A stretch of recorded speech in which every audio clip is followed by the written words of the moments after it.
একটু ফিজিওলজি সম্পর্কে জেনে নিতে হবে। যে আসলে এইটা আর আ যে অর্গানটার সাথে রিলেটেড সেই অর্গানটা হচ্ছে অ্যাড্রিনাল গ্ল্যান্ড। এখন অ্যাড্রিনাল গ্ল্যান্ড থেকে কি জিনিস রিলিজ হয়?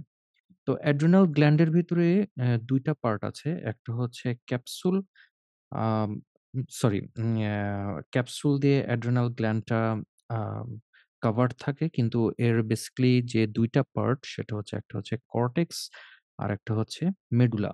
তাহলে কর্টেক্সের ভিতরে ৩ টা এরিয়া আছে। একটা হচ্ছে জোনা গ্লোমেরুলোসা, একটা হচ্ছে জোনা ফ্যাসিকুলাটা, আরেকটা হচ্ছে জোনা রেটিকুলারিস।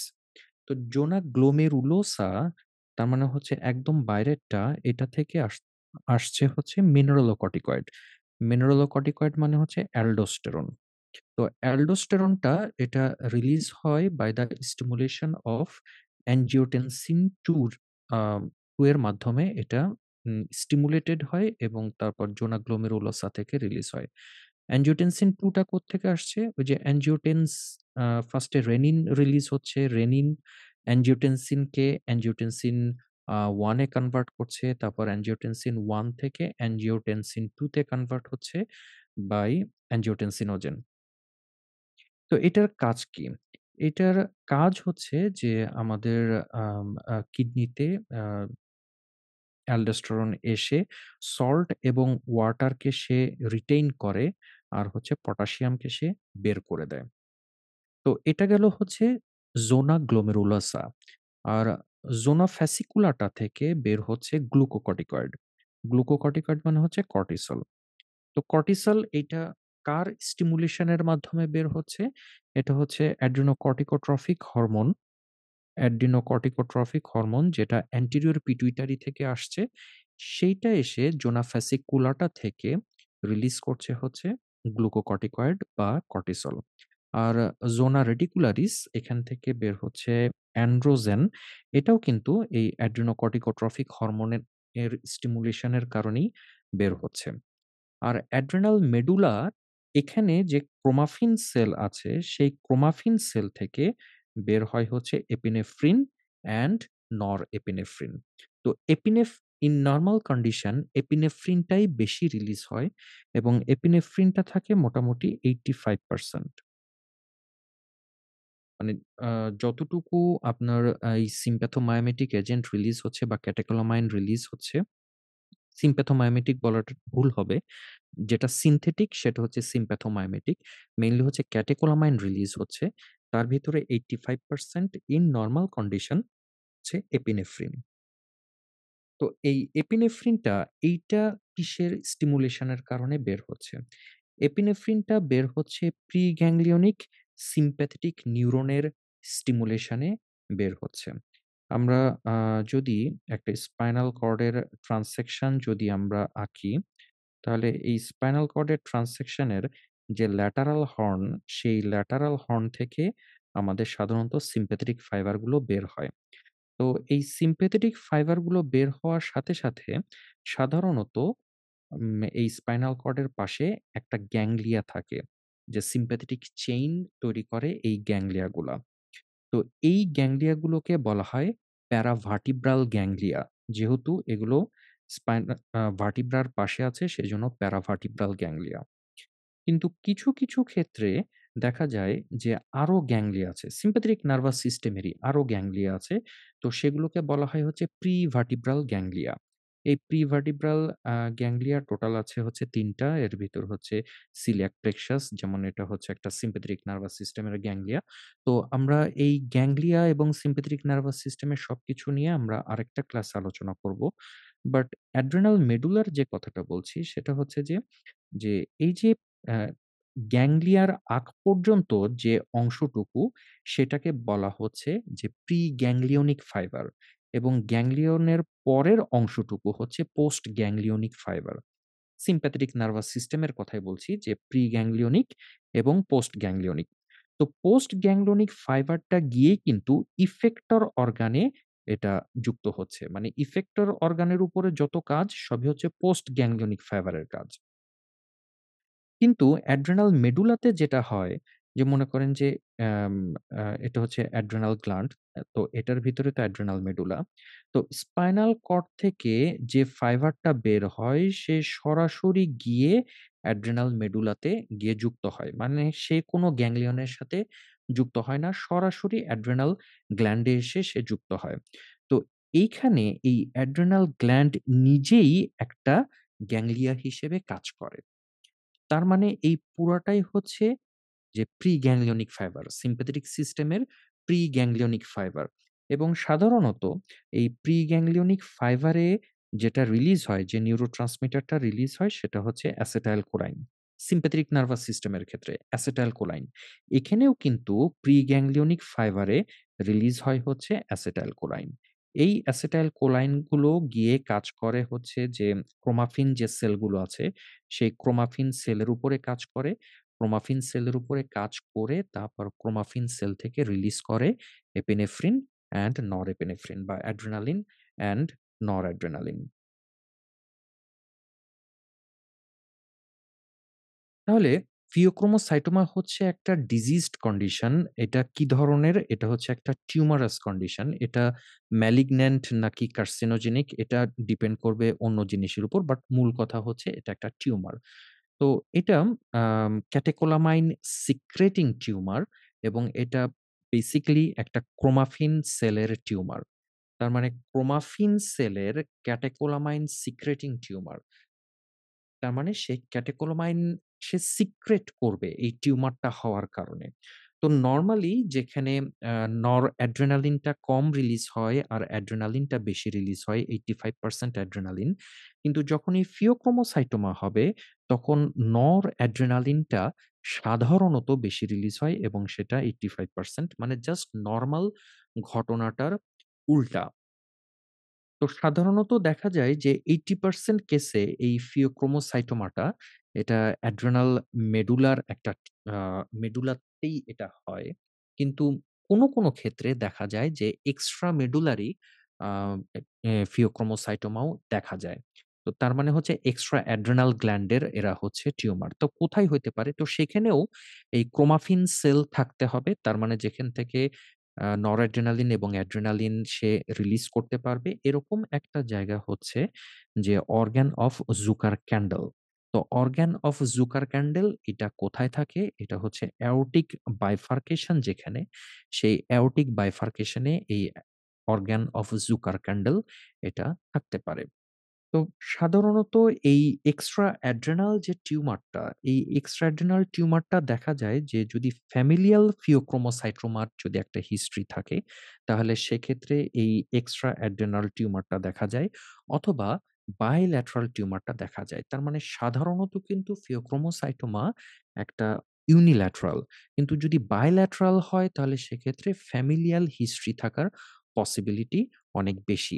আবার যদি ফ্যামিলিয়াল হিস্ট্রি থেকে থাকে তাহলে সেক্ষেত্রে মেন্স সিনড্রোম তার মানে আদার এন্ডোক্রাইন গ্ল্যান্ডেরও প্রবলেম থাকতে পারে। যেমন হচ্ছে থাইরয়েড গ্ল্যান্ডের প্রবলেম থাকতে পারে, প্যারাথাইরয়েড গ্ল্যান্ডের প্রবলেম থাকতে পারে। আবার আম মারফ্যান সিনড্রোম তাদের হওয়ার পসিবিলিটি থাকে। তাহলে ফিওক্রোমোসাইটোমা হচ্ছে একটা নরঅ্যাড্রিনালিন সিক্রেটিং টিউমার। এটা কিন্তু ভেরি ইম্পোর্টেন্ট যে ফিওক্রোমোসাইটোমা একটা নরঅ্যাড্রিনালিন সিক্রেটিং টিউমার। কিন্তু এর সাথে এরা অ্যাড্রিনালিনও রিলিজ করতে পারে, ডোপামিনও রিলিজ করতে পারে। আবার অ্যাড্রিনোকর্টিকোট্রফিক হরমোন রিলিজ করতে পারে। আবার ভিআইপি এটা হচ্ছে ভেসোঅ্যাক্টিভ ইন্টেস্টাইনাল পেপটাইড এটাও তারা রিলিজ করতে পারে।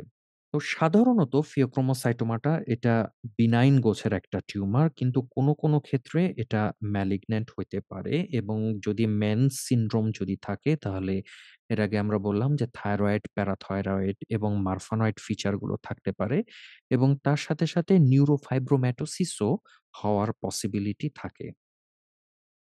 যার কারণে প্রি অ্যানাস্থেটিক অ্যাসেসমেন্ট এ আমাদের এই জিনিসগুলো কিন্তু একটু চেক করে নিতে হবে যে তাদের ফ্যামিলিয়াল কোনো হিস্ট্রি আছে কিনা বা তাদের থাইরয়েডের কোনো অ্যাবনরমালিটি আছে কিনা। তো সাধারণত পিওক্রোমোসাইটোমার যে ক্লিনিক্যাল ফিচার সেটা হচ্ছে হাইপারটেনশন এবং এই হাইপারটেনশনটা কনস্ট্যান্ট ও হইতে পারে অথবা ইন্টারমিটেন্ট অর paroxysmal ও এই হাইপারটেনশনটা হইতে পারে। হাইপারটেনশনের সাথে কি থাকবে? প্যালপিটেশন থাকবে, সোয়েটিং থাকবে, হেডেক থাকবে আর হচ্ছে আ frequent history of pallorness ফ্যাকাশে হয়ে যায়। তার মানে প্যালপিটেশন, সোয়েটিং যেহেতু তার হার্ট রেট বেশি, ব্লাড প্রেশার বেশি সেজন্য সোয়েটিং আর হচ্ছে তার হেডেক যেহেতু তার ব্লাড প্রেশার বেশি। তার মানে হাইপারটেনশন, প্যালপিটেশন, সোয়েটিং, হেডেক আর হচ্ছে প্যালোরনেস। তো যা কমপ্লেইন সবকিছুই কিন্তু তার ব্লাড প্রেশার বেশি হওয়ার কারণে কমপ্লেইন। তার মানে তার হার্টের উপরে প্রেশার বেশি আর হচ্ছে ভেসেলের উপরে প্রেশার বেশি। তো ব্লাড প্রেশার বেশি হওয়ার কারণেই তার এই নওশিয়া, ভমিটিং হওয়ার পসিবিলিটি বেশি। আবার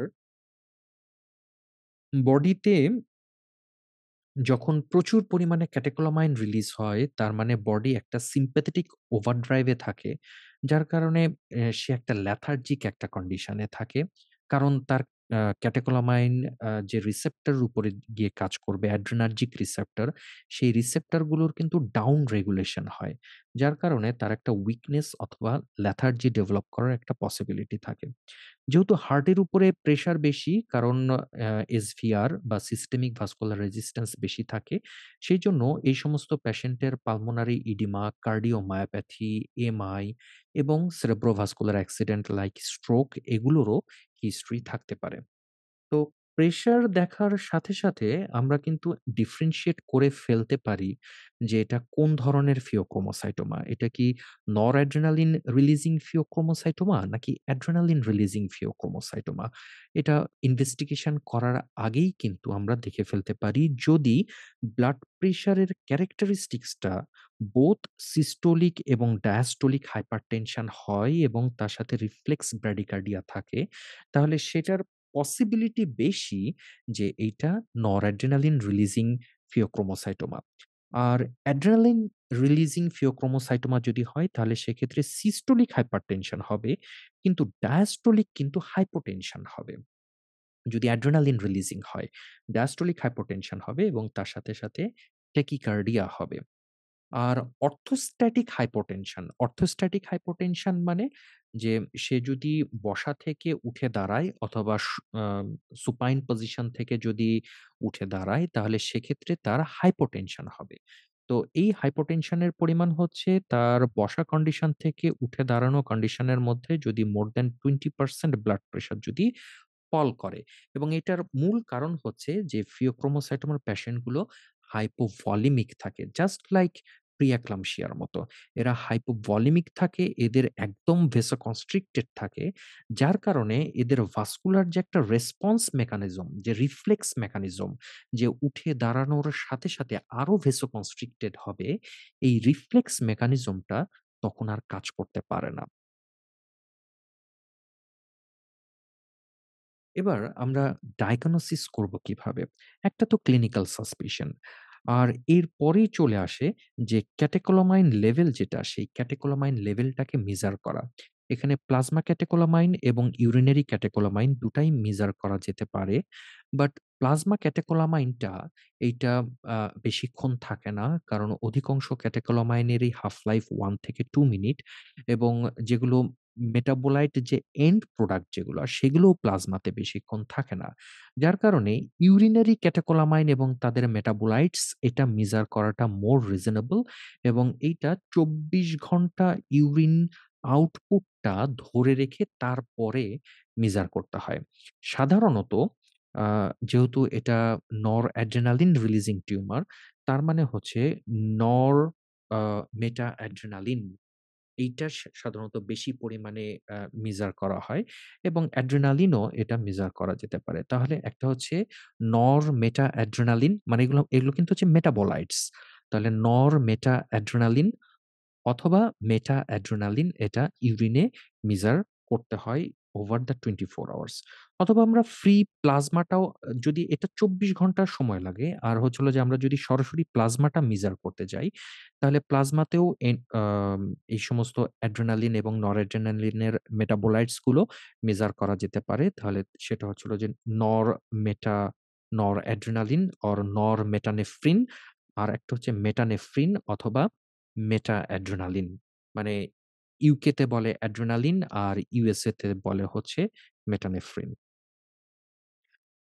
এরপরে আর কি আছে? আর হচ্ছে হলো যে কন্ট্রাস্ট সিটি, কন্ট্রাস্ট সিটি এই যে সমস্ত কন্ট্রাস্ট ইউস হয়, সেই সমস্ত কন্ট্রাস্ট গুলো আবার ফিওক্রোমোসাইটোমা ক্রাইসিস তৈরি করতে পারে। কারণ তারা এই ক্যাটেকোলামাইন গুলোর রিলিজ তারা বাড়িয়ে দিতে পারে। কিন্তু আধুনিক কালের যে কন্ট্রাস্ট সেগুলো সাধারণত ওরকম রিলিজ করে না। আর অ্যাবডোমিনাল এর জন্য সবচেয়ে আম আ ভালো হচ্ছে এমআরআই। যে এমআরআই দিয়ে আমরা অ্যাবডোমিনাল অন্য কোনো জায়গাতে অথবা বায়ল্যাটারাল কিনা সেটা আমরা দেখতে পারি। আরেকটা হচ্ছে এমআইবিজি, সেটা হচ্ছে মেটা আয়োডোবেনজাইল গুয়ানাইড। এটা স্ক্যান, এটা হচ্ছে হলো যে একটা রেডিও আইসোটোপ দিয়ে একটা স্ক্যান, যে এই রেডিও ক্রোমাফিন সেল যেটা সেটা হচ্ছে এই রেডিও আইসোটোপকে সে আপটেক করে। তাহলে এটার নাম কি? এমআইবিজি, সেটা হচ্ছে মেটা আয়োডো বেনজাইল গুয়ানোডাইন। এরপরে ২ টা ২ টা আলাদা টেস্ট আছে। একটা হচ্ছে হলো যে ক্লোনিডিন সাপ্রেশন টেস্ট, আরেকটা হচ্ছে গ্লুকাগন সাপ্রেশন টেস্ট। তাহলে ক্লোনিডিনটা কি করবে? যে যাদের ফিওক্রোমোসাইটোমা নাই, তাদের ক্ষেত্রে ক্লোনিডিন প্লাজমা ক্যাটেকোলামাইন লেভেলটাকে কমিয়ে দিবে। আর যাদের ফিওক্রোমোসাইটোমা আছে, তাদের ক্ষেত্রে প্লাজমা ক্যাটেকোলামাইন লেভেল কমবে না। এটা হচ্ছে ক্লোনিডিন সাপ্রেশন টেস্ট। আর গ্লুকাগন স্টিমুলেশন টেস্টটা কি? সেটা হচ্ছে যে এরা টিউমার থেকে ডিরেক্টলি ক্যাটেকোলামাইন রিলিজ করবে। তো সাধারণত গ্লুকাগন স্টিমুলেশন টেস্টটা করা হয় না, কারণ পেশেন্ট এমনিতেই হাইপারটেনসিভ। আরো বেশি যদি ক্যাটেকোলামাইন রিলিজ করা হয় তাহলে সেক্ষেত্রে পেশেন্ট খারাপ হয়ে যাওয়ার সম্ভাবনা থাকে। এব সেক্ষেত্রে ক্লোনিডিন সাপ্রেশন টেস্টটা এটা হচ্ছে হলো যে মোর সুইটেবল। কারণ আ এটা কি করছে যে যাদের ফিওক্রোমোসাইটোমা নাই, তাদের ক্ষেত্রে সে প্লাজমা ক্যাটেকোলামাইনকে সে কম রিলিজ করছে। মানে ক্যাটেকোলামাইনের পরিমাণটা সে কমিয়ে দিচ্ছে। আর যার ফিওক্রোমোসাইটোমা আছে তার কিন্তু প্লাজমা ক্যাটেকোলামাইন লেভেল একই থাকবে। এইটা হচ্ছে ডিটেকশন অফ টিউমারের জন্য আমরা এই টেস্টগুলো করতে পারি। তাহলে কি করতে পারি? একটা হচ্ছে হলো যে ইউরিনারি ক্যাটেকোলামাইন অথবা তার মেটাবোলাইটস, সেটা হচ্ছে মেটা অ্যাড্রিনালিন অথবা মেটা অ্যাড্রিনালিন। তারপর হচ্ছে সিটি স্ক্যান, মানে red red radio contrast CT scan. তারপর হচ্ছে হলো যে এমআরআই। এরপর হচ্ছে হলো যে আপনার clonidine suppression test, glucagon stimulation test এবং সবার লাস্টে আপনি বলতে পারেন যে এমআইবিজি, সেটা হচ্ছে মেটা আয়োডোবেনজাইল গুয়ানাডাইন টেস্ট। প্রি অপারেটিভলি আর কি করা হয়? সেটা হচ্ছে হলো যে অবশ্যই একটা ইকোকার্ডিওগ্রাফি। কারণ এই সমস্ত পেশেন্টের ischaemic heart disease, heart failure, তারপর হচ্ছে কার্ডিওমায়োপ্যাথি থাকার সম্ভাবনা খুব বেশি থাকে।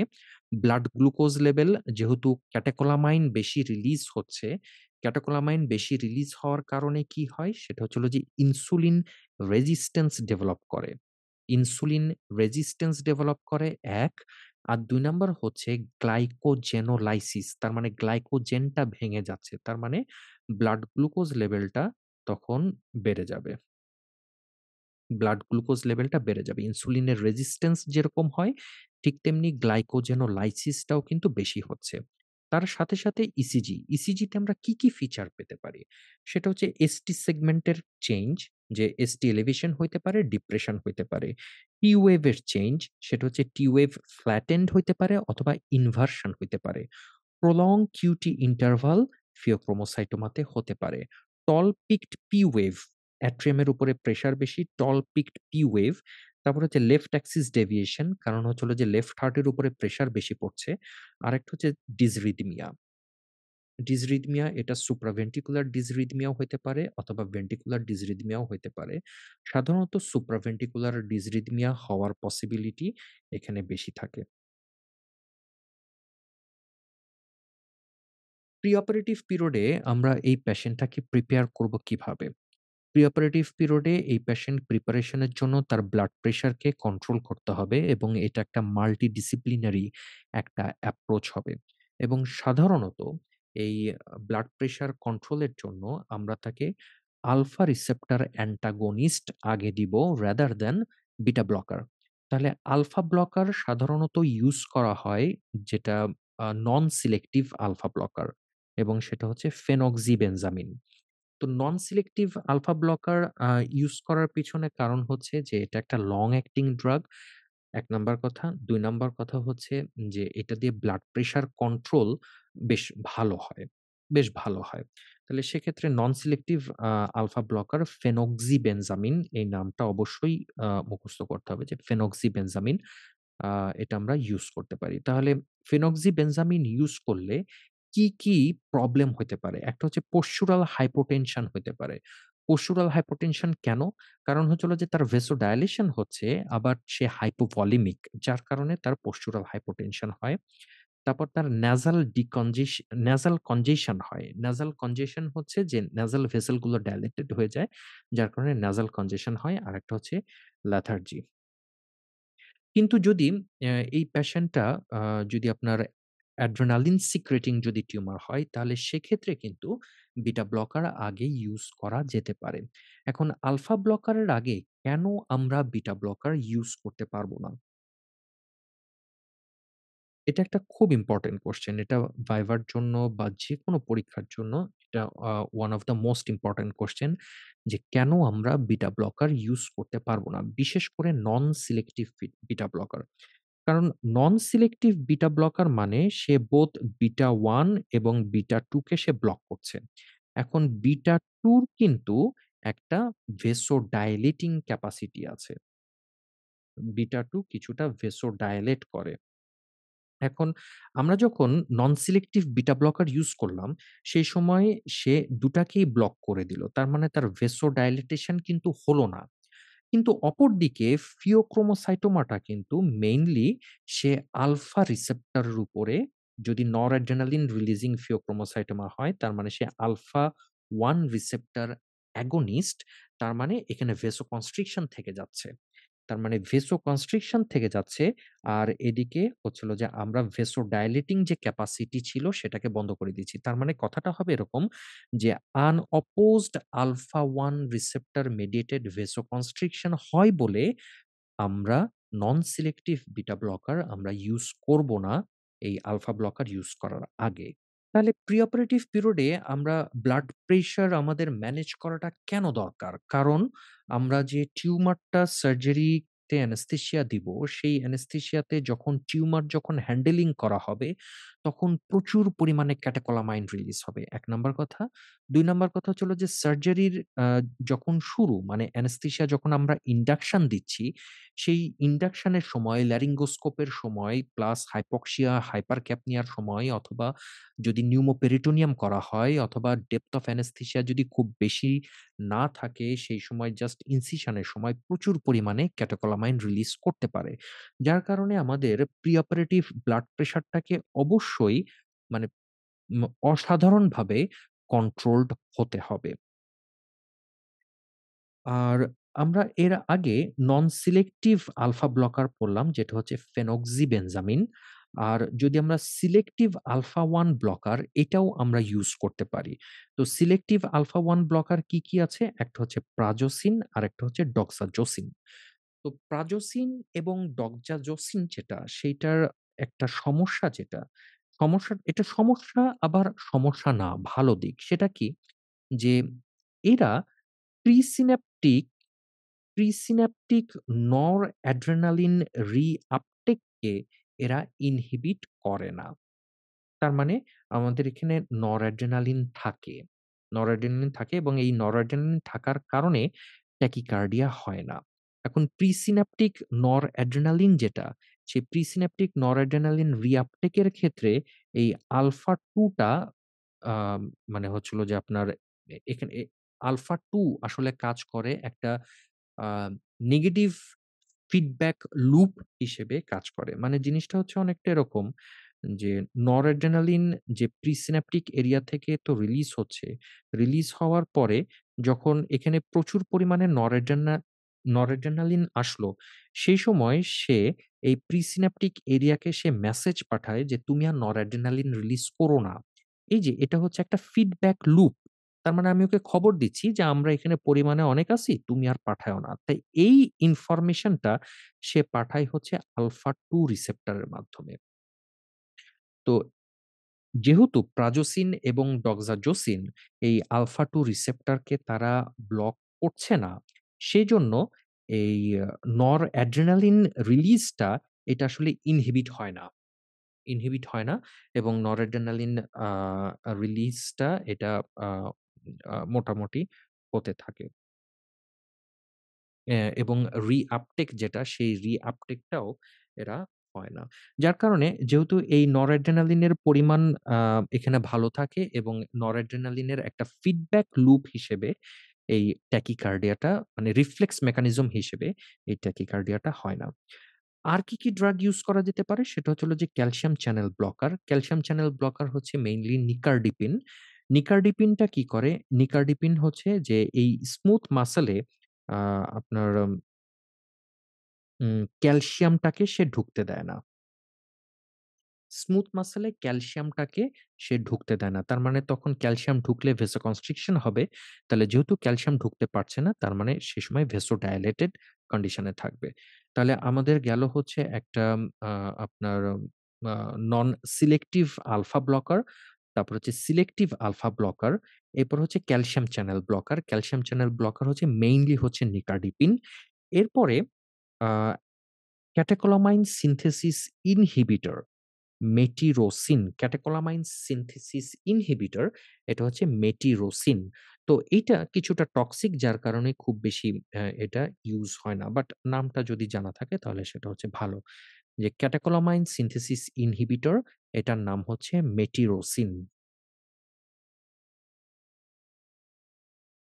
এবার অ্যাডিকুয়েট অ্যামাউন্ট অফ ব্লকেড হয়েছে কিনা এইটা আমরা বুঝবো কিভাবে? মূল কথা হচ্ছে যে সার্জারির আগে অবশ্যই পেশেন্টের অ্যাডিকুয়েট ব্লাড প্রেশার এটা কন্ট্রোলে আসতে হবে এবং এইটা কন্ট্রোলে আসার জন্য যদি আ মনিটরিং এর প্রয়োজন হয় তাহলে 24 hours ambulatory blood pressure monitoring করা যেতে পারে আউট পেশেন্ট হিসেবে। আমরা যদি কনফার্ম না হই, তাহলে আউট পেশেন্ট হিসেবে 24 hours ambulatory blood pressure monitoring করা যেতে পারে। আমাদের ব্লাড প্রেশার কন্ট্রোলের এইম হচ্ছে লেস দ্যান 140/90 এবং হার্ট রেট হচ্ছে লেস দ্যান 100। তো এবং অ্যা এটা একটা আ আমাদের জন্য পজিটিভ দিক যে যদি postural hypotension থাকে এবং তার সাথে রিফ্লেক্স ট্যাকিকার্ডিয়া যদি থাকে, তার মানে পেশেন্টের ভেসোডাইলেশন তার মানে হয়েছে। কিন্তু সাধারণত যে postural hypotension থাকা মানে যে adequate এর চাইতে বেশি পরিমাণে তার ব্লাড প্রেশার কন্ট্রোল হয়ে গিয়েছে এবং পেশেন্টের আ কিছুটা এখনো hypovolemic আছে। এই জিনিসটাও কিন্তু এটা আম এটা শো করে যে postural hypotension সাধারণত তাদের ক্ষেত্রেই থাকবে। কিন্তু postural hypotension থাকতে পারে। তো গোল কি, কি? গোল হচ্ছে যে পেশেন্টটা নরমোটেনশন হবে। তার যে সমস্ত সিম্পটম গুলো ছিল যে হেডেক, তারপর হচ্ছে ট্যাকিকার্ডিয়া, তারপর প্যালোরনেস এই সমস্ত জিনিসগুলো তখন চলে যাবে। ইসিজির যে সমস্ত ফিচার যেগুলো অ্যাকিউট ফিচার যেগুলি স্ট্রেইন টাইপের ফিচার যে এসটি সেগমেন্ট চেঞ্জ অথবা টি ওয়েভ চেঞ্জ এই জিনিসগুলো চলে যাবে এবং ডিসরিথমিয়া থাকলে সেটা কন্ট্রোলে চলে আসবে। তো এই জিনিসটা কন্ট্রোল হইতে কিন্তু অনেক সময় লাগতে পারে যে ৩ দিন থেকে ২ সপ্তাহের মতো এটা সময় লেগে যেতে পারে। এখন ল্যাপারোস্কোপিক সার্জারি হোক আর ওপেন সার্জারি হোক, উভয়ের ক্ষেত্রেই কিন্তু আপনার উম আ ক্যাটেকোলামাইন যেটা, সেই ক্যাটেকোলামাইনটা রিলিজ হতে পারে। কারণ ল্যাপারোস্কোপিক সার্জারিতে যখন নিউমোপেরিটোনিয়াম যখন করা হয়, সেই নিউমোপেরিটোনিয়ামের সময় কিন্তু প্রচুর পরিমাণে ক্যাটেকোলামাইন রিলিজ হতে পারে। কাজেই এই সমস্ত সার্জারিতে হুইচ সার্জারি ইস বেটার যে এটাকে আম ল্যাপারোস্কোপিক বেটার নাকি ওপেন বেটার? তাহলে সেক্ষেত্রে আপনি বলতে পারেন যে ডেফিনিটলি এই পেশেন্টের ক্ষেত্রে ল্যাপারোস্কোপিক সার্জারি বেটার। কিন্তু আপনাকে তার সাথে এটাও বলতে হবে যে ল্যাপারোস্কোপির সময় ডিউরিং দ্যা পোর্ট ইনসারশন আবার আ যখন কার্বন ডাইঅক্সাইড দিয়ে ইনসাফ্লেশন করা হয় অথবা কার্বন ডাইঅক্সাইড অ্যাবজর্পশন এর কারণেও যখন কার্বন ডাইঅক্সাইড লেভেলটা যদি বেড়ে যায়, তাহলে সেক্ষেত্রেও কিন্তু ক্যাটেকোলামাইন রিলিজ হতে পারে। তো এই সমস্ত পেশেন্টদেরকে প্রি-মেডিকেশন এটা সাধারণত দেওয়া উচিত। প্রি-মেডিকেশন কারণ তাদেরকে স্ট্রেস ফ্রি রাখতে হবে। কারণ স্ট্রেস ফ্রি যদি না থাকে, স্ট্রেসের কারণেও কিন্তু ক্যাটেকোলামাইন রিলিজ হতে পারে। এই সমস্ত পেশেন্টের ইন্ডাকশন দেওয়ার আগেই তাদের আ আর্টেরিয়াল লাইন এবং সিভি লাইন এটা করে ফেলতে হবে। আর পেশেন্টের যদি সিভিয়ার কার্ডিয়াক ডিজিজ থাকে তাহলে সেক্ষেত্রে কার্ডিয়াক আউটপুট মনিটরিং এইটা কনসিডার করা যেতে পারে। তো কার্ডিয়াক আউটপুট মনিটরিং আমরা আমাদের দেশে কিভাবে করতে পারি? কার্ডিয়াক আউটপুট মনিটরিং আমরা ইন্ট্রাঅপারেটিভলি সাধারণত পালমোনারি ক্যাপিলারি ওয়েজ প্রেশার দেখে আমরা মনিটর করতে পারি। আর যদি থিয়েটারে আম যদি ট্রান্স-ইসোফেজিয়াল ইকোকার্ডিওগ্রাফি যদি থাকে তাহলে সেটা দিয়েও আমরা কার্ডিয়াক আউটপুট মনিটর করতে পারি। এই পেশেন্টের ক্ষেত্রে লার্জ বোর আইভি অ্যাক্সেস লাগবে। কারণ আমাদের ইন্ডাকশন এর সময় আমাদের বডিতে ক্যাটেকোলামাইন লেভেলের পরিমাণ বেশি বা ভেসোকনস্ট্রিকশন হয়ে আছে। বাট যখন টিউমার যখন রিমুভ করা হয়ে যাবে সেই সময় কিন্তু আমাদের প্রচুর পরিমাণে হাইপোটেনশন হবে এবং আমাদেরকে তখন ফ্লুইড দিতে হবে। যার কারণে লার্জ বোর আইভি অ্যাক্সেস লাগবে। আমাদের টেম্পারেচারটাকে মনিটর করতে হবে। কারণ টেম্পারেচার যদি হাইপোথার্মিয়াতে যদি চলে যায়, তাহলে সেক্ষেত্রে কিন্তু ক্যাটেকোলামাইন রিলিজ তখন আরো বেড়ে যাবে। ইন্ডাকশন এর সময় আমরা এমন কোনো ড্রাগ ইউজ করব না ইন্ডাকশন এবং মেইনটেন্যান্স এর সময় যারা হিস্টামিন রিলিজ করে অথবা সিম্প্যাথোমাইমেটিক অ্যাক্টিভিটি আছে। বরঞ্চ আমরা যেগুলো নিউট্রাল ড্রাগ সেগুলো ইউজ করব। লাইক হচ্ছে প্রোপোফল আমরা ইউজ করতে পারি, আলফেন্টানিল অথবা রেমিফেন্টানিল ইউজ করতে পারি, ভেক্রোনিয়াম অথবা রোকিউরেনিয়াম আমরা ইউজ করতে পারি। এখন ইন্ডাকশনের সময় যদি হাইপোটেনশন হয়, তাহলে সেই হাইপোটেনশনের সময় আমরা কি ড্রাগ ইউজ করতে পারি? হাইপোটেনশন হলে আমাদের সে সময় ১ নাম্বার চয়েস অফ ড্রাগ হচ্ছে ফিনাইলেফ্রিন। কারণ ফিনাইলেফ্রিন হচ্ছে ডিরেক্ট আলফা 1 অ্যাগনিস্ট এবং যেহেতু এই হাইপোটেনশন গুলো অধিকাংশ ক্ষেত্রেই ভেসোডাইলেশন এর জন্য, সেজন্য ফিনাইলেফ্রিন হচ্ছে মোর প্রেফারেবল। যদিও এখানে আলফা 1 রিসেপ্টরের আম আমাদের ডাউন রেগুলেশন হয়। যদি নরঅ্যাড্রিনালিন সিক্রেটিং টিউমার হয় তাহলে আলফা 1 রিসেপ্টরের ডাউন রেগুলেশন হবে। ডাউন রেগুলেশনটা কেন? কারণ বডিতে প্রচুর পরিমাণে নরঅ্যাড্রিনালিন আছে এবং সে সব আলফা 1 রিসেপ্টরকে আ সে ধরে রেখেছে। যার কারণে আলফা 1 রিসেপ্টরের কাজ করার ক্ষমতা কমে যায়, সংখ্যা কমে যায়। এটা হচ্ছে ডাউন রেগুলেশন। তো সেইটার জন্য আমরা যখন আবার বাইরে থেকে ফিনাইলেফ্রিন দিব, সে গিয়ে হয়তোবা রিসেপ্টর গুলো তখন ওইভাবে কাজ করবে না। তো যার কারণে একটু হায়ার ডোজ অফ ফিনাইলেফ্রিন দেওয়া লাগতে পারে। তো আমরা এখানে আ অ্যাড্রিনালিন কেন দিব না? অ্যাড্রিনালিন এই কারণে দিব না যে আমরা পেশেন্টটাকে ট্যাকিকার্ডিক করতে চাই না। এই কারণে আমরা এই পেশেন্টটাকে অ্যাড্রিনালিন দিব না। আবার অ্যাড্রিনালিনের আরেকটা ইফেক্ট হচ্ছে যে তার ভেসোকনস্ট্রিক্টিং ক্যাপাসিটি কিন্তু কম। তো ভেসোকনস্ট্রিক্টিং ক্যাপাসিটি আ মানে সাধারণত আ আইনোট্রপিক বা ক্রোনোট্রপিক ইফেক্ট এর চাইতে তার ভেসোকনস্ট্রিকটিভ অ্যা অ্যাক্টিভিটি আমরা যদি পেতে চাই তাহলে হাই ডোজ অফ অ্যাড্রিনালিন দিতে হবে। তো যার কারণে এই অ্যাড্রিনালিনটা এখানে দেওয়া যাবে না। বরঞ্চ এখানে ফিনাইলেফ্রিন অথবা মেট্রামিনল। মেট্রামিনল সে আলফা 1 রিসেপ্টরের উপরে কাজ করে। মেট্রামিনল মানে সেও ভেসোকনস্ট্রিক্টর। মেট্রামিনল ইউজ করা যেতে পারে। বাইরের দেশে মেট্রামিনলটা বেশি ইউজ হয়। অথবা এফিড্রিন ইউজ করা যেতে পারে। কারণ এফিড্রিনের বোথ হচ্ছে আলফা রিসেপ্টর এবং বিটা রিসেপ্টরের উপর অ্যাক্টিভিটি আছে। তাহলে সেক্ষেত্রে এফিড্রিনটা ইউজ করা যেতে পারে এবং অ্যাড্রিনালিনের যেরকম ভেসোডাইলেটিং ক্যাপাসিটি আছে কিছুটা। কারণ আলফা 2 রিসেপ্টরের উপরে সে কাজ করে, বিটা 2 রিসেপ্টরের উপরে কাজ করে। এফিড্রিনের সাধারণত সেরকম কোনো ভেসোডাইলেটিং কোনো ইফেক্ট নাই। যার কারণে এফিড্রিন কিন্তু ইউজ করা যেতে পারে। এই পেশেন্টগুলোকে সাধারণত অ্যানেসথেসিয়া দেওয়ার আগে একটা আম আইডিয়াল অ্যানেসথেসিয়া হচ্ছে এখানে মোর প্রেফারেবল। তো আইডিয়াল অ্যানেসথেসিয়া মানে কি? যে আমার adequate a amount of hypnotic agent আমাকে ইউজ করতে হবে। অ্যাডিকুয়েট অ্যামাউন্ট অফ অ্যানালজেসিয়া আমাকে মেইনটেইন করতে হবে। তাহলে অ্যানালজেসিয়া মেইনটেইন করার জন্য আমাদের আ সবচেয়ে ভালো উপায় হচ্ছে এপিডুরাল অ্যানালজেসিয়া। তাহলে এখন এখানে আপনি বলতে পারেন যে নার্ভ ব্লক দিয়ে কাজ হবে কিনা? এখন নার্ভ ব্লক আপনি যেহেতু যে এরিয়াতে সার্জারি হবে সেই এরিয়াতে আপনি কোয়াড্রাটাস লাম্বোরাম ব্লক আপনি দিতে পারেন এবং quadratus lumborum ব্লক যদি ভালোমতো যদি দেওয়া হয়, তাহলে সেক্ষেত্রে এটার এক্সটেনশনটা কিন্তু একদম thoracolumbar পর্যন্ত হয় এবং এখানে এটা একটা sympathetic blockade হওয়ার পসিবিলিটিও থাকে যদি আপনার ভালোমতো ব্লক হয় quadratus lumborum। কিন্তু quadratus lumborum আ ব্লক দিয়ে আপনি যদি ক্যাথেটার রেখে আসতে পারেন তাহলে সেটা ভালো। আর যদি ক্যাথেটার না রেখে আসেন তাহলে সেক্ষেত্রে কিন্তু আপনার ব্লকের ডিউরেশন আ ১৪ থেকে ১৬ ঘন্টার বেশি হবে না। তাহলে এখানে একটা অপশন হচ্ছে quadratus lumborum block. But more preferable option হচ্ছে এপিডুরাল। তো এপিডুরাল সে যেরকম সোমাটিক ব্লক করবে ঠিক তেমনি সে সিম্প্যাথেটিক ব্লক করবে। কিন্তু তাই বলে এই না যে সে ক্যাটেকোলামাইন রিলিজকে সে কমিয়ে দিবে। জিনিসটা মোটেই এটা না যে সে ক্যাটেকোলামাইন রিলিজকে সে আ কমিয়ে দিবে। আ এবং এপিডুরালে আমরা বোথ লোকাল অ্যানেস্থেটিক এবং ওপিওয়েড আমরা ইউজ করতে পারি। আর অথবা শুধুমাত্র আমরা আ লোকাল অ্যানেস্থেটিক আমরা ইউজ না করে শুধুমাত্র আমরা ওপিওয়েডও আমরা ইউজ করতে পারি। এই পেশেন্ট গুলার ইন্ট্রা অপারেটিভ পিরিয়ডে ব্লাড প্রেশার কন্ট্রোল এর জন্য মানে ব্লাড প্রেশার যদি বেশি হয় তাহলে ব্লাড প্রেশার কন্ট্রোল এর জন্য আমাদের অনেকগুলো ড্রাগ অপশন আছে। বাট আম সবার ফার্স্ট এ যেটা আ একটা অপশন এবং এইটা আপনি প্রোফাইলেক্টিক্যালি এটা আপনি দিতে পারেন সেটা হচ্ছে ম্যাগনেসিয়াম।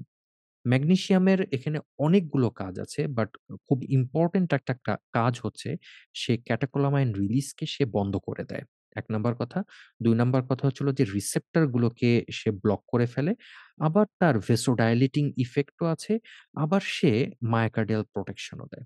তাহলে এখানে টোটাল হচ্ছে ৪ টা ইফেক্ট অফ ম্যাগনেসিয়াম।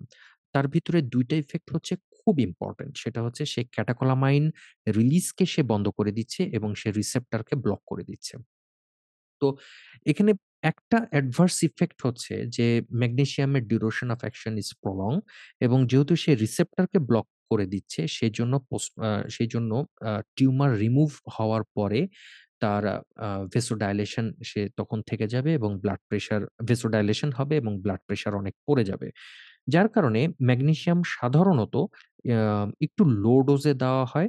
যে ইন্ডাকশন এর সময় একটা বোলাস দেওয়া হয় 2 to 4 গ্রাম একটা বোলাস দেওয়া হয়। এরপরে কন্টিনিউয়াস একটা ইনফিউশন এ রাখা হয় যে 1 to 2 গ্রাম পার আওয়ার একটা ইনফিউশন এ রাখা হয়।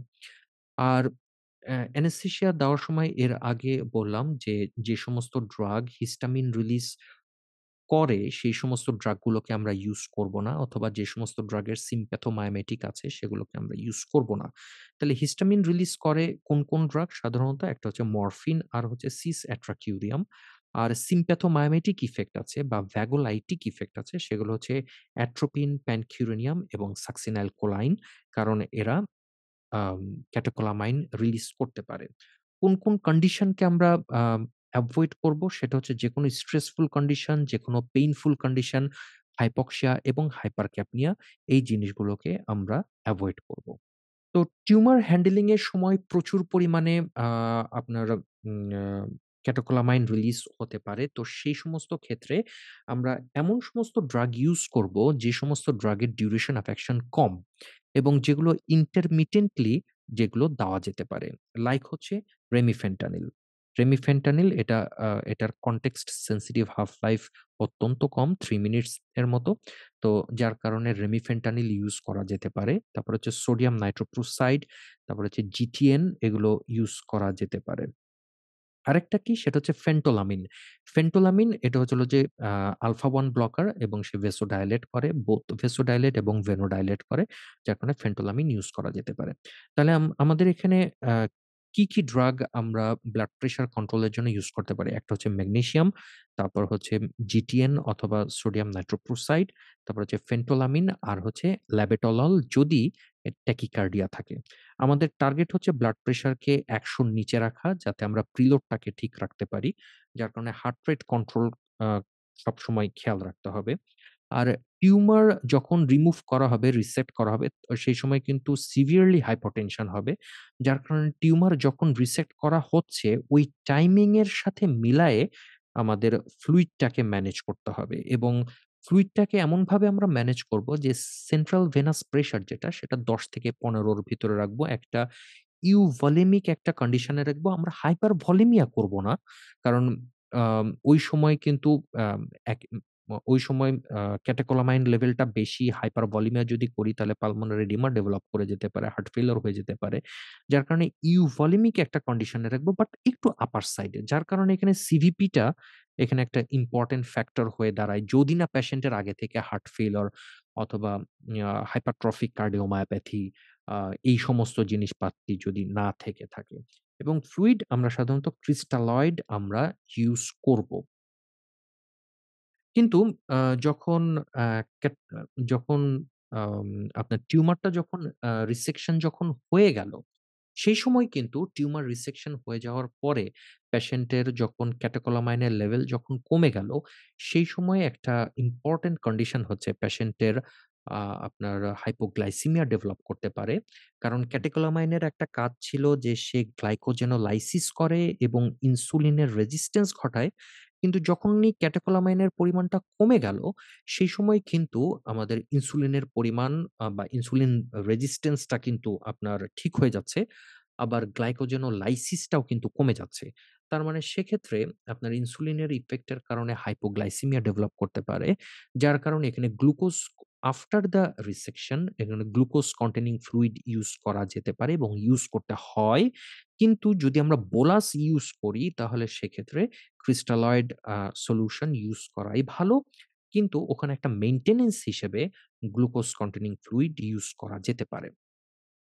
হাইপোটেনশন যদি হয় ওই সময় আমাদেরকে দেখতে হবে যে আসলে হাইপোটেনশন হওয়ার পিছনে মূল কারণটা কি? তার কি কার্ডিয়াক আউটপুট কম? নাকি তার এসভিআর কম? তো এগুলো সাধারণত আ ইকোকার্ডিওগ্রাফি অথবা আপনার dynamic assessment of the arterial wave এগুলো অ্যাসেস করে সাধারণত দেখতে হয় যে আমাদের কি এটা কার্ডিয়াক আউটপুট কম নাকি এসভিআর কম?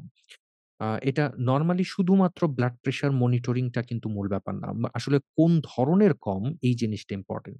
যদি কার্ডিয়াক আউটপুট যদি কম হয় তাহলে লো ডোজ অফ অ্যাড্রিনালিন এটা ইউস করা যেতে পারে। আর যদি এসভিআর যদি কমে যায় তাহলে সেক্ষেত্রে ফিনাইলেফ্রিন অথবা মেট্রামিনল এটা ইউস করা যেতে পারে। তাহলে এখানে দেখেন ফেন্টোলামিন এখানে ২ টা ড্রাগ কিন্তু আমাদের দেশে ইউস হয় না।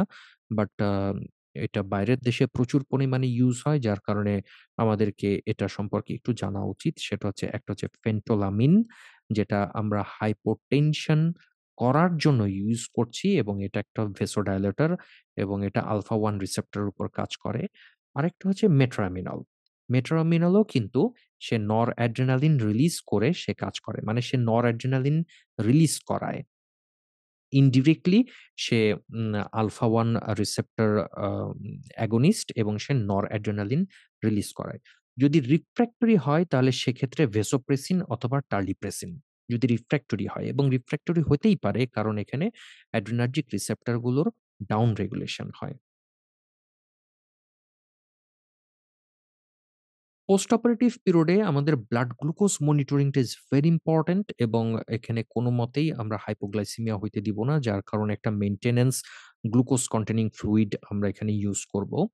আর যেহেতু এটা অ্যাড্রিনাল গ্ল্যান্ড এর সার্জারি তাহলে সেক্ষেত্রে অ্যাড্রিনাল গ্ল্যান্ড এর কিন্তু আম আমরা কিন্তু শুধুমাত্র মেডুলা ফেলাচ্ছি না। আমরা কিন্তু কর্টেক্সও ফেলে দিচ্ছি। তার মানে সেক্ষেত্রে কর্টেক্স থেকে জোনা ফ্যাসিকুলাটা থেকে রিলিজ হচ্ছিল কর্টিসল তার মানে আমাদেরকে হাইড্রোকর্টিসন আমাদেরকে দিতে হবে। হাইড্রোকর্টিসন ইন্ট্রাঅপারেটিভ পিরিয়ডে 100 মিলিগ্রাম বোলাস এবং তারপরে মেইনটেন্যান্স সার্জিক্যাল মেইনটেন্যান্স এটা মেইনটেইন করতে হবে এবং তার সাথে ফ্লুড্রোকর্টিসন যেটা সেটা হচ্ছে 1.1 মিলিগ্রাম ডেইলি এইটা যখন সে মুখে খেতে পারবে সেই সময় ফ্লুড্রোকর্টিসন এটা ইউস করতে হবে। যদি কোনো পেশেন্টের একটা প্রেগন্যান্ট পেশেন্টের যদি ফিওক্রোমোসাইটোমা হয় তাহলে সেক্ষেত্রে কিন্তু একটা ভয়াবহ কন্ডিশন এবং সেক্ষেত্রে ব্লাড প্রেশার কন্ট্রোলের জন্য আ ফেনক্সিবেনজামিন এবং মেটোপ্রোলল এই ২ টা ইউস করা যেতে পারে এবং এগুলো সেইফ ডিউরিং দ্য প্রেগন্যান্সি এবং যদি মিড ট্রাইমেস্টার এর আগে যদি হয় তাহলে সেক্ষেত্রে আ সার্জারি করে ফেলতে হবে এবং সেটা সেইফ। আর সার্জারির ক্ষেত্রে নরমাল ডেলিভারি যেটা, সেটা হচ্ছিল যে একটা হাই মর্টালিটি রেট কারণ লেবার পেইন সহ্য করতে পারবে না। আ সেক্ষেত্রে হচ্ছিল যে সিজারিয়ান সেকশন আ এবং সিজারিয়ান সেকশন করার সময়ই ফিওক্রোমোসাইটোমার টা সার্জারি করে ফেলা যেতে পারে। যদি কোনো পেশেন্টের এর আগে ফিওক্রোমোসাইটোমা ডায়াগনোসিস হয়নি, ইন্ট্রাঅপারেটিভ পিরিয়ডে মনে করেন যে আমাদের সন্দেহ হচ্ছে যে তার ফিওক্রোমোসাইটোমা থাকতে পারে, তাহলে সে মানে আমরা কিভাবে সন্দেহ এটা আমাদের আসতে পারে যে ইন্ট্রাঅপারেটিভ পিরিয়ড অথবা পোস্ট অপারেটিভ পিরিয়ডে একটা আনএক্সপ্লেইনড পালমোনারি ইডিমা। সাধারণত পালমোনারি ইডিমা ডেভেলপ করার পিছনে কারণ হচ্ছে ফ্লুইড ওভারলোড অথবা নেগেটিভ প্রেশার পালমোনারি ইডিমা অথবা পালমোনারি এম্বোলিজম টাইপের ফিচার। বাট যদি এরকম হয় যে কোনো কিছু দিয়েই পালমোনারি ইডিমাটাকে আমরা এক্সপ্লেইন করতে পারছি না, তাহলে সেক্ষেত্রে phaeochromocytoma could be an option. তারপরে হচ্ছে হলো যে হাইপারটেনশন, আনএক্সপ্লেইনড হাইপারটেনশন অথবা সিভিয়ার আনএক্সপেক্টেড হাইপোটেনশন এই ধরনের জিনিস যদি থাকে তাহলে সেক্ষেত্রে ইন্ট্রাঅপারেটিভ এটা ডায়াগনোসিস করা যেতে পারে যে ফিওক্রোমোসাইটোমা এটা হতে পারে। যদি এই ধরনের ডায়াগনোসিস যদি কনফার্মড হয় তাহলে সেক্ষেত্রে সার্জারি আম ইয়া সার্জারিটাকে পোস্টপোন করা যেতে পারে যে ঠিক আছে আমরা সার্জারিটা না করি, আগে ট্রিটমেন্ট করি, আগে এই জিনিসগুলো আম অ্যাকিউট যে কন্ডিশন গুলো, সেই কন্ডিশন গুলো আগে ঠিক হোক, তারপর আমরা সার্জারি করি এবং এই অ্যাকিউট কন্ডিশন ঠিক করার জন্য সাধারণত ভেসোডাইলেটর এবং আইভি ফ্লুইড ২ টা একসাথে ইউস করা যেতে পারে। কারণ পেশেন্ট গুলো অলরেডি হাইপোভলিমিক থাকে এবং ভেসোকনস্ট্রিক্টেড থাকে। কিন্তু ফ্লুইডের প্রবলেমটা হচ্ছে যে এরা পালমোনারি ইডিমা ডেভেলপ করে যেতে পারে। যার যার কারণে ডায়নামিক মনিটরিংস গুলো ভেরি ইম্পোর্টেন্ট যে আইভিসি ডায়ামিটার দেখে ফ্লুইড দেওয়া। আ তারপর হচ্ছে আর্টেরিয়াল আম ওয়েভফর্ম যেগুলো আছে সেগুলোর কন্ট্রোল এনালাইসিস করে ফ্লুইড দেওয়াটা ইস ভেরি ইম্পোর্টেন্ট। এবং সবচেয়ে খারাপ কন্ডিশন হচ্ছে যে কোন একটা পেশেন্টের হার্ট ফেইলিউর আছে এবং তার সাথে যদি হাইপোটেনশন থাকে, তাহলে এটা হচ্ছে সবচেয়ে খারাপ কন্ডিশন। তো সেক্ষেত্রে আ মনে করেন যে আমরা যে আ আম এই পেশেন্টটাকে যে ভেসোডাইলেট করব, আ ভেসোডাইলেশনটা খুব আ মেজার্ড ওয়েতে ভেসোডাইলেশন করতে হবে। আবার ফ্লুইড যে দিব সেটাকেও খুব মেজার্ড ওয়েতে ফ্লুইড দিতে হবে এবং কমপ্লিটলি আইসিইউ মনিটরিং এবং ইনভেসিভ মনিটরিং এ রেখে এই পেশেন্টগুলোকে ম্যানেজ করতে হবে এবং এগুলোর mortality rate is very high.